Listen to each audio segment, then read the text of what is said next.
শুভ সন্ধ্যা বন্ধুরা, কি করছো তোমরা সবাই? সবাইকে জানাই কার্তিক পুজোর অনেক অনেক শুভেচ্ছা ও ভালোবাসা। তো তোমাদের সাথে শেয়ার করতে চলে এলাম আমার বাপের বাড়ির কার্তিক পুজো। তো আমি যেহেতু যেতে পারিনি, মা আমাকে ভিডিও কল করে দেখাচ্ছিল। আর বড় জেঠিকে বলেছিলাম, বড় জেঠি যেহেতু গেছিলো, যে একটা ভিডিও করে পাঠাও আমি যাতে ব্লগে দিতে পারি। তো সবথেকে বেশি মিস করছিলাম দাদা বৌদিকে। আমি তো যেতে পারিনি, ওরাও তো আসতে পারেনি। ওদের তো এবছর তোমরা দেখতেই পেরেছিলে আমার ব্লগে যে ওদের নতুন বিয়ে হয়েছে, আর নতুন বিয়ে হওয়া মানেই কার্তিক তো ফেলবেই।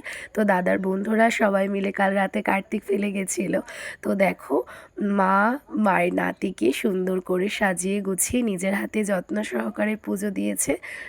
তো এইদিকে আমার টিঙ্কাদাও গেছিলো, টিঙ্কাদা ভিডিও করে আমাকে পাঠিয়েছে।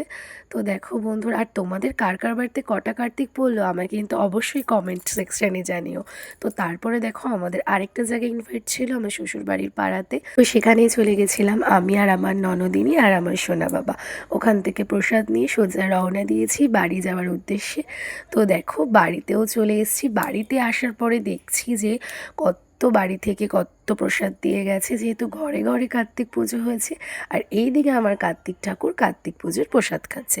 তারপরে দেখি আরেক বাড়ি থেকেও প্রসাদ দিয়ে গেল। আজকে তো বাড়িতে প্রসাদের ছড়াছড়ি। তো চলো বন্ধুরা, টাটা, গুড নাইট।